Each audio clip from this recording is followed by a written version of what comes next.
Graça e paz, mulheres. Então, da MCM, da Sudocap, estamos aqui mais uma semana para trazermos as reflexões das quartas-feiras. E nós estamos fazendo estas reflexões no livro de Neemias. Na semana passada, nós vimos no capítulo 5, que houve ali um conflito em Jerusalém, estava acontecendo um conflito entre os pobres e os ricos, não é? Onde os pobres estavam sendo explorados pelos ricos, estavam cada vez mais pobres e os ricos estavam cada vez mais ricos. Então esses pobres eles foram até Neemias e contaram para ele o que estava acontecendo, e Neemias ele foi mais uma vez mostrou sua liderança e porque ele estava ali, escolhido por Deus. Eles conseguiram resolver aquela situação ali da exploração que estava acontecendo por conta dos ricos para os pobres. E agora aqui no capítulo 6, nós vamos ver que inimigos que já vêm lá desde o início, desde lá do capítulo 1, eles aparecem, né, que é Sambalate, Tobias, Gesem, eles estão ali, eles estão em torno de Jerusalém, eles estão ali em torno de Judá, de outras nações, e eles ficam vigiando, né, olhando, observando e tentando de todas as formas paralisar aquela obra.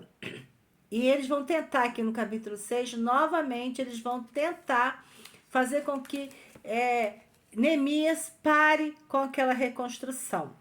Esses homens, eles tentaram, lá no capítulo 4, nós vimos que eles tentaram mexer com o psicológico do povo, dizendo que o povo era fraco, debochando do povo, dizendo que isso não ia dar em nada, essa reconstrução. Até falaram que iam fazer guerra, né?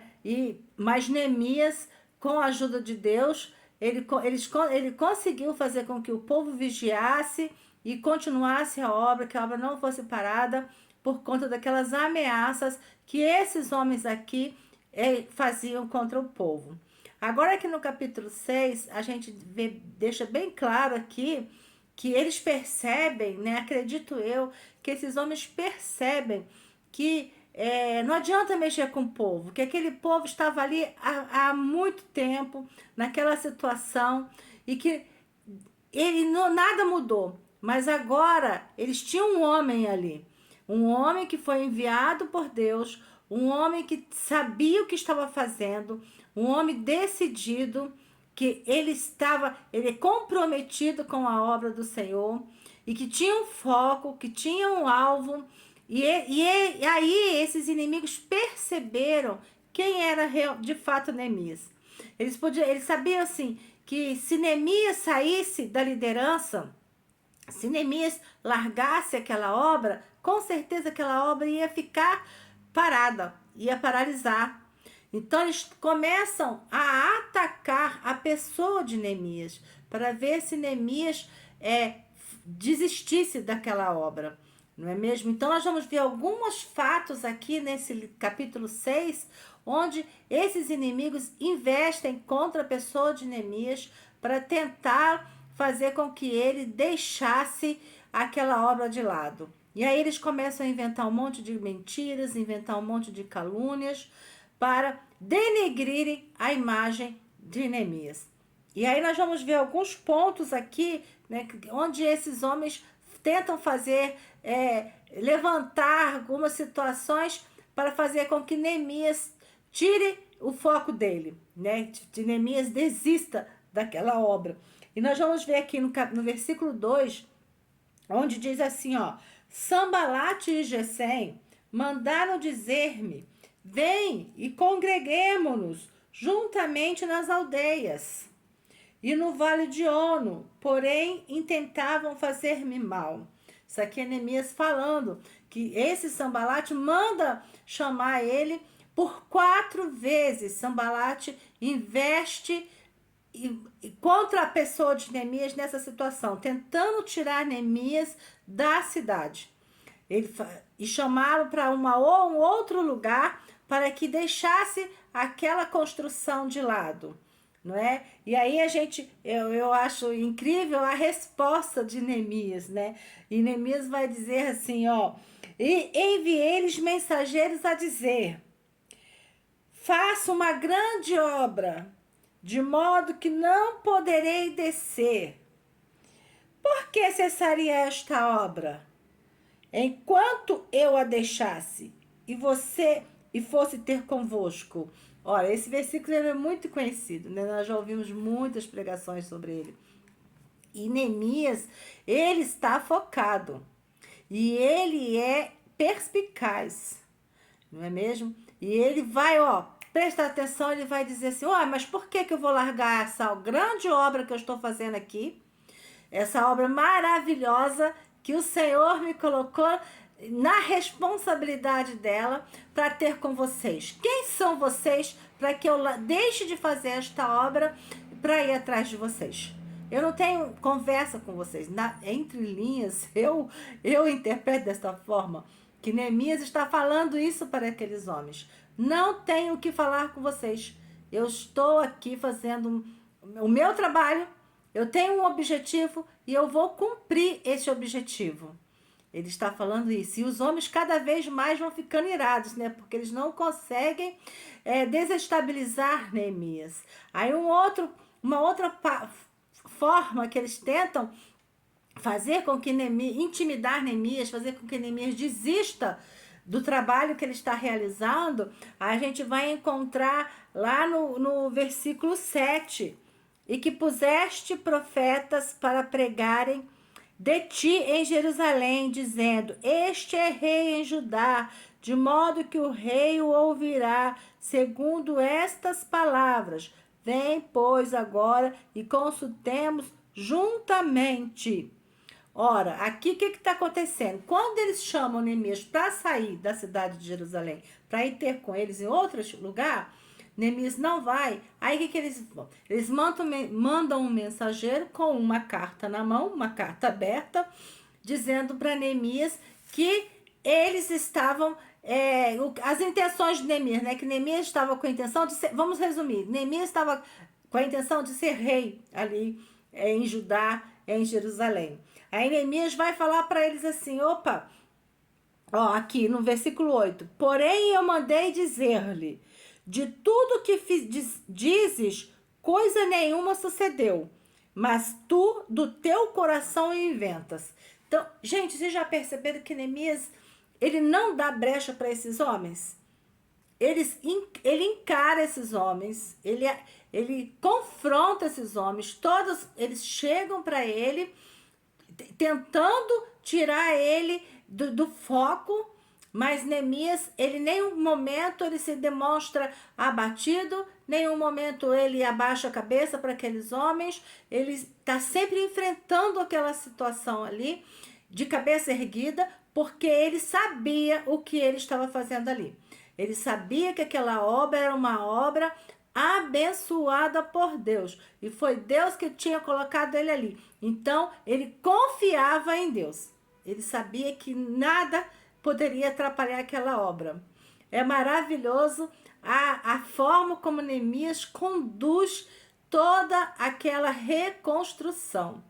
Neemias sabia bem, nós já falamos isso nas outras vezes, e torno a repetir, ele sabia bem o que ele queria. Nada tirava ele dos olhos dele do final daquela reconstrução. Nada tirava.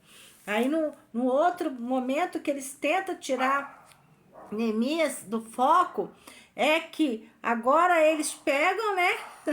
Eles pegam Semaías, que era um profeta ali em Jerusalém.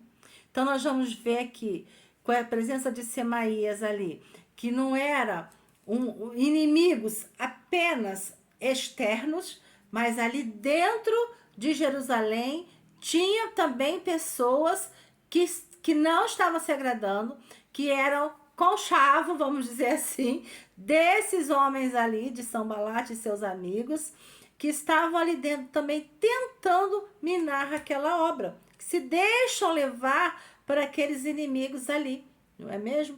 Então, esse Semaías, o que ele faz? Ele era um profeta, E aí, Neemias vai ter com ele, né? Vai até a sua casa, porque até então acredito que Neemias achava que Semaías realmente estava do seu lado, não é? E aí ele vai descobrir que não está. Então, Neemias vai até Semaías e Semaías faz de tudo para levar Neemias para o templo. E ele diz: vamos lá, vou falar com minhas palavras. Ele diz: vamos lá para o templo, porque lá você vai poder se proteger, você vai poder pedir proteção, lá você vai ficar seguro, não é mesmo? Mas Neemias é uma pessoa que está ligada. Ele é, volta a falar, ele é perspicaz. Ele está ali, ele é um homem que ora, que jejua, mas que também vigia. Não é mesmo? Ele está vigilante. Porque quando Semaías faz essa proposta para ele, falando assim: vamos, porque vão te matar. Essa noite eles vão tentar matar você. Vamos lá para o templo, porque lá você vai ficar seguro. E aí, Neemias percebe que Semaías estava junto com Sambalate, Josias e Gesem, para fazer com que ele desistisse daquela obra. E aí Neemias vai responder para ele assim, ó: porém eu disse, um homem como eu fugiria? E quem há como eu que entre no templo para que viva? De maneira nenhuma entrarei. Oh, meu Deus. Olha como os nossos inimigos, eles tentam contra nós. Esse homem aqui tentou levar Neemias para o templo, porque ele sabia que pela lei judaica, somente o sacerdote podia entrar no templo. E aí eu vou chamar a atenção para uma coisa. Lá atrás, no capítulo 1 ainda, quando nós falamos da oração de Neemias, nós lembramos que Neemias era uma pessoa que conhecia a palavra, que conhecia a lei, né, as leis. Por quê? Porque quando ele ora, ele lembra Deus das promessas que Deus havia feito lá em Deuteronômio. E aqui vai ser novamente, Neemias sabe que ele não pode entrar no templo, porque ele não é sacerdote. E por que ele sabe disso? Porque além de ser um homem de oração, ser vigilante, vive vigiando, ser ele jejuando, ele também é uma pessoa que lê a palavra de Deus. Ele conhece a lei.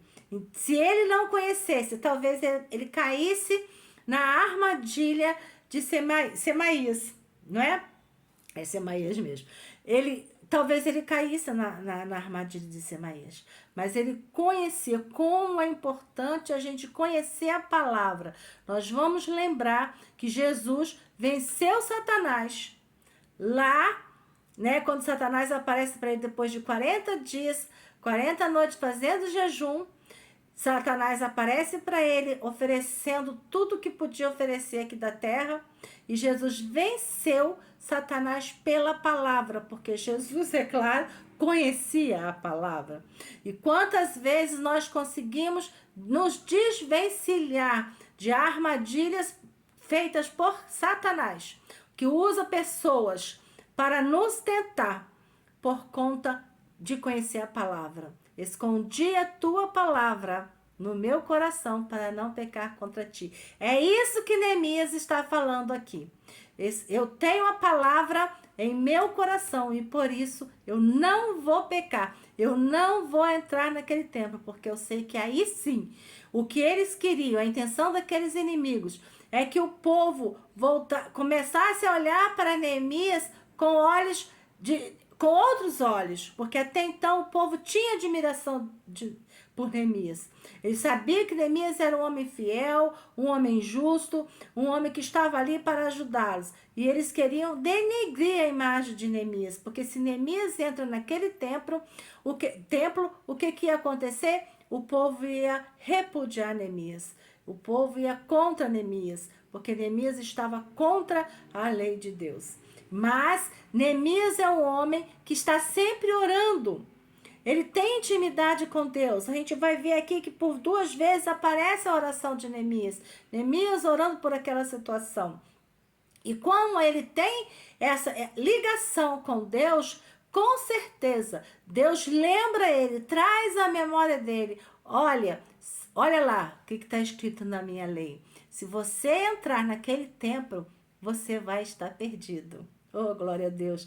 É assim. Se nós temos comunhão com o nosso Deus, o Espírito Santo vai estar sempre nos falando o que está certo, o que está errado em nós, para que nós possamos fazer sempre a melhor escolha, de estarmos obedientes à palavra de Deus. Neemias mostrou-se obediente à palavra de Deus. Ele confiava no Deus, ele sabia, ele tinha certeza que era Deus que tinha colocado ele naquela grande obra. E por nada deste mundo ele iria trair a confiança de Deus nele. Isso é maravilhoso, não é mesmo? E aí nós vamos ver agora uma situação que ele vai orar, né? Daqui para frente, ele vai orar novamente por aquelas pessoas que estão se levantando contra ele, lá no versículo 14, ele vai orar assim, ó: lembra-te, meu Deus, de Tobias e de Sambalate, conforme a estas suas obras, e também da profetisa Noadia, e dos mais profetas que procuraram atemorizar-nos. Quer dizer, gente, olha só a liderança religiosa de Jerusalém, os profetas, ele cita aqui vários profetas que tentaram atemorizá-lo para que ele largasse aquela obra. Quantas vezes a gente vê isso acontecer dentro da igreja? A gente está levando, as pessoas se levantam para fazer a obra e chegam ali pessoas, os irmãos ali mesmo da igreja, os membros da igreja, tentando tirar o foco para que você não possa fazer aquilo que Deus colocou em seu coração que era para fazer. Então, a gente tem que ser como Neemias, estarmos vigilantes, não é? Estamos sempre atentos às investidas de Satanás, porque na verdade esses homens aqui estão sendo usados por Satanás para fazer com que aquela obra seja destruída, para que aquilo não seja concluída, não é? E aí nós vamos ver aqui no versículo 15, olha só que lindo. Depois de tudo isso, né? Acabou-se, pois, o muro aos 25 do mês de Elu, em 52 dias. Olha bem, gente, Deus estava ou não estava nesse negócio? Uma obra grande daquela, 52 dias, eles conseguiram concluir aquela obra.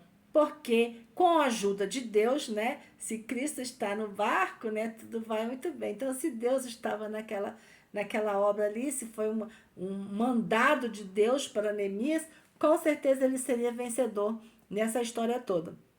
E aí vamos continuar aqui no versículo 16. Muito interessante o que é o versículo 16, ó. E sucedeu que ouvindo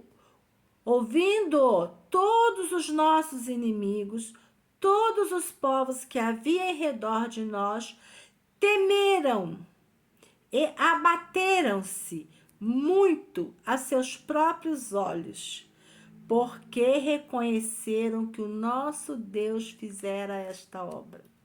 Olha o medo daqueles homens, porque eles conheciam, eles não viram com os olhos deles, mas eles conheciam a fama positiva que tinha Deus. Eles sabiam, se esse povo de Jerusalém se levantarem, nós não vamos ter chance nenhuma contra eles. Então, porque eles sabiam que Deus era um Deus poderoso, Deus, apesar de tudo, amava aquele povo. Todos os erros, todos os defeitos, com todos os pecados que eles cometiam, esses homens de fora sabiam que Deus amava aquele povo. É maravilhoso isso, porque reconheceram, vou falar de novo, reconheceram que o nosso Deus fizera esta obra. Então, eles ficaram atordoados, desde o início eles ficaram atordoados por conta disso. Vou colocar aqui para carregar, porque tá falando que tá querendo acabar aqui, tá bom, gente? Já coloquei. Oh, Jesus, tem misericórdia. Aqui, não vou parar não. caiu aqui um pouquinho, mas não vou parar não. Então, o que aconteceu? Eles sabiam, né? Esses inimigos sabiam com quem eles estavam lidando. E eles estavam tementes, porque eles sabiam que se o povo voltasse, né? Conseguisse reconstruir a cidade e tudo ficasse bonitinho ali, conforme for, eles poderiam ser vencidos numa guerra, eles não teriam chance nenhuma, porque Deus estava com eles, eles conheciam. Assim mesmo hoje em dia, né? A gente, muitas vezes, a igreja é perseguida, porque esse povo sabe que nós estamos falando de um Deus vivo, um Deus poderoso, né? E que eles não têm chance nenhuma com relação contra esse Deus maravilhoso que nós temos. O mundo não tem chance nenhuma. Ninguém se levanta contra um escolhido de Deus. Porque ai daqueles que fizerem alguma coisa contra um escolhido de Deus. Você é um escolhido de Deus. Ai daquele que se levanta contra ti. Se tem alguém aí passando por alguma situação e que saiba que o seu Deus peleja por você, ele está vendo o que está acontecendo contigo. Oh, aleluia, glória a Deus. E no momento certo, ele vai entregar a vitória nas tuas mãos. Foi o que aconteceu aqui. Os inimigos ficaram desesperados, porque eles sabiam do Deus vivo, o Deus dos céus, como Neemias diz, que servia, que trabalhava em favor daquele povo judeu. Apesar deles não merecerem muitas vezes, não é? Porque a gente sabe muito bem que eles muitas vezes eles não mereceram, mas Deus estava sempre ali ajudando. E como nós também, nós pecamos o tempo todo, nós erramos o tempo todo, mas Deus está sempre nos dando uma chance, né? Me lembra muito essa história de Neemias, me lembra muito de Cristo, né? Quando Jesus ele esteve aqui na terra, quantos inimigos se levantaram contra ele? Ele foi difamado, ele foi caluniado, levantaram falsos contra ele, ele foi traído por o seu apóstolo que estava grudado nele ali o tempo todo. Ele foi traído, mas Jesus não desistiu. Se ele tivesse desistido, nós não estaríamos aqui contando essa história. Glória a Deus por isso, porque Jesus não desistiu de você e nem de mim. Ele cumpriu aquilo que Deus havia traçado para ele, o plano de Deus para ele, que foi ir até aquela cruz, morrer, derramar o teu sangue na cruz, para que nós pudéssemos ter vida e vida eterna. Assim foi Neemias. Neemias, aí ainda continua, ainda depois nós vamos ver que nos próximos versículos, né, que ainda os inimigos nem continuam ainda tentando, né, para fazer, manda carta daqui, manda carta de lá, e que não sei o que, para tentar fazer, destruir aquela história toda ali. Mas Neemias, ele tinha um foco. Ele foi chamado por Deus para fazer aquela obra, e nada fez com que ele desviasse o caminho. E assim que nós possamos também. Deus colocou nas nossas mãos, com certeza, uma obra. Descubra qual é a obra que está na sua mão. A primeira obra é pregar o evangelho, né? Nós temos que pregar o evangelho a toda criatura. Deus colocou trabalhos para nós. E que nós possamos estar firmes, ligados com o Espírito Santo, para que ele possa, quando os nossos inimigos se levantarem contra nós, nós possamos ter discernimento para entender que aquela pessoa que está ao nosso lado está sendo usada por Satanás. Assim como Neemias entendeu que Semaías, eu sempre esqueço o nome dele, que Semaías estava sendo usado, Neemias fala sobre isso aqui, ó, no versículo 12, e percebi que não era Deus quem o enviara, quando ele chama Neemias para ir lá para o templo. Mas esta profecia falou contra mim, porquanto Tobias e Sambalate o subornaram. Um crente deixando-se ser subornado pelos inimigos. Que vergonha para esse homem. né? Que nós não venhamos ter a proteção de Deus, estarmos sempre no altar de Deus, para que nós não venhamos sermos ajudadores dos nossos inimigos contra alguém, né? E às vezes até contra nós mesmos, porque nós mesmos às vezes pecamos, não é? Os nossos pecados. Que Deus possa nos abençoar e possa falar melhor aos nossos corações e que nós possamos lembrar sempre, principalmente Jesus, que ele sofreu. Ele sofreu, mas ele venceu. Ele venceu a morte e nós também venceremos. Em nome de Jesus. Obrigada pela oportunidade. Amém.